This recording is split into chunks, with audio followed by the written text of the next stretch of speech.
Good morning, everyone, and welcome back. Today we're diving into a case that will make you question everything you think you know about truth, justice, and betrayal. It's a story of silence, secrets, and a verdict that was only the beginning. It all starts in a courtroom so packed you could feel the tension in the air. On one side, David Hayes, accused of murdering his own father. 2 chairs away, Claire Turner, the family housekeeper, accused of conspiracy. Between them, a silence so heavy it felt like a third person in the room. The prosecutor's opening statement was chilling. "This is a case," she said, her voice sharp as a knife, "of deception and greed, wrapped in the tragedy of a family torn apart." She painted a picture of David and Claire, conspiring to kill the wealthy Richard Hayes for his money. David stared at the floor, while Claire seemed to be somewhere else entirely, her expression blank. The defense attorney, Samuel Reeve, knew he was fighting an uphill battle. The police had found too many convenient connections, too many things that just looked planned. But he also knew what the evidence didn't show. No fingerprints on the weapon, no poison on David's hands, and crucially, no solid proof of Claire's direct involvement. This was a case built on whispers and shadows. The first witness, a forensic analyst, dropped a bombshell.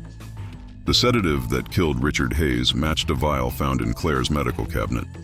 But when Reeve cross-examined her, he got a key admission. He asked, "Wasn't that vial accessible to anyone in the house?" The analyst hesitated before admitting, "Yes, theoretically." A small crack in the prosecution's perfect story. Next up was the neighbor, Mrs. Linwood. Visibly shaken, she testified that she heard raised voices the night before Richard's death. "I couldn't make out the words," she said, her voice trembling, "but it sounded like anger." Then she pointed directly at David. It was his voice. This seemed like a slam dunk for the prosecution. But David's lawyer was clever. He didn't argue. Instead, he asked gently, "You've known the Hayes family for 15 years, haven't you?" She said yes. "And in those 15 years, he continued, you've heard plenty of arguments through that wall?" Again, yes. "Then what?" he asked, leaning in. "Made this one different?" Mrs. Linwood paused, searching for the right words. "It was shorter," she finally said. Then silence. That silence, it hung in the courtroom, just as it had haunted the entire investigation. It was the space where the truth was hiding.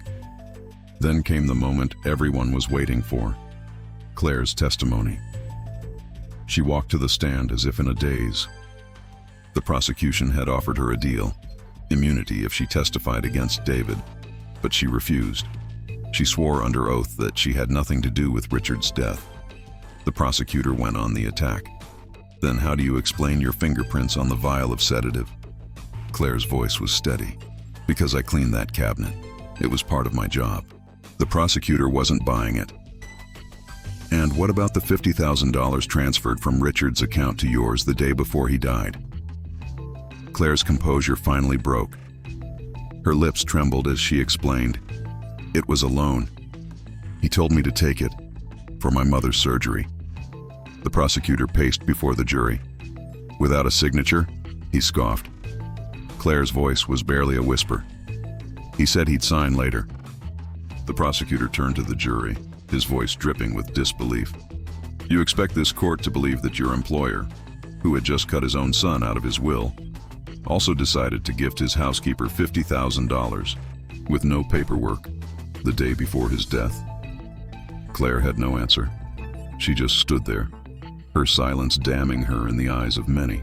The defense rested its case on a single fragile hope, that the lack of hard physical evidence would create reasonable doubt. But the prosecution's closing argument was brutal and effective. "Greed," the prosecutor declared, "does not always shout. Sometimes it whispers. And in this case, it whispered between 2 people who thought they could hide the truth behind silence." As the judge's gavel fell, the jury filed out. The wait began. Hours turned into an eternity. Outside, rain began to fall, mirroring the somber mood inside. Finally, the jury returned. Everyone in the courtroom rose to their feet. The foreman, his hands shaking slightly, unfolded a piece of paper. "On the charge of first-degree murder, he announced, his voice echoing in the stillness. "We find the defendant, David Hayes, guilty." A gasp swept through the room. David's mother let out a cry of despair. The foreman wasn't finished. "On the charge of conspiracy," he continued, "we find Claire Turner, not guilty." Claire froze, seemingly unable to process the words. She was free. David turned to look at her, his eyes filled with a storm of emotions: hurt, confusion, betrayal. But Claire wouldn't meet his gaze. As the bailiff snapped handcuffs around David's wrists and led him away, he whispered a single word. No one heard it clearly. Some thought it was truth. Others were sure it was sorry. But the story doesn't end there. Not even close. 2 weeks later, Detective Miller, the lead investigator on the case, received a plain envelope. No return address. Inside was a small, unmarked flash drive. When he plugged it into his computer, he found a single video file, only 3 minutes long. It was security footage, time-stamped from the night Richard Hayes died. The camera was hidden above a service door, pointed at the garden. At 10:47 p.m., the video showed a figure slipping into the house. They were wearing a hooded jacket and gloves, but the camera caught just enough of the face for facial recognition software to work its magic. The result sent a chill down Miller's spine, a 92% match for Claire Turner. But that wasn't the most shocking part. In the final frames of the video, Miller spotted something he'd almost missed: a reflection in the dark kitchen window. A second figure standing outside, watching. Tall, with broad shoulders, wearing a coat that Miller recognized instantly. It was the same coat David often wore.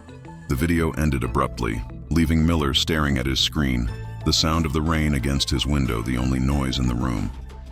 Both of them were there. The silent witness, the hidden camera, had seen everything, but the evidence had arrived too late. David was already in a state prison. Claire was a free woman. The justice system had rendered its verdict and closed the book. The Hayes mansion was boarded up, a subject of local ghost stories. The world moved on. But some questions refused to die. In his prison cell, David reportedly filled hundreds of journal pages with one question: why did she lie? And Detective Miller, unable to let it go, kept the case file open on his desk. Because, as he later wrote in his official report, justice isn't always a verdict. Sometimes it's the question that never dies. What do you think really happened that night? Let me know your theories in the comments below. Thanks for watching. And if you enjoy diving into mysteries like this, make sure to like and subscribe for more. We'll see you next time.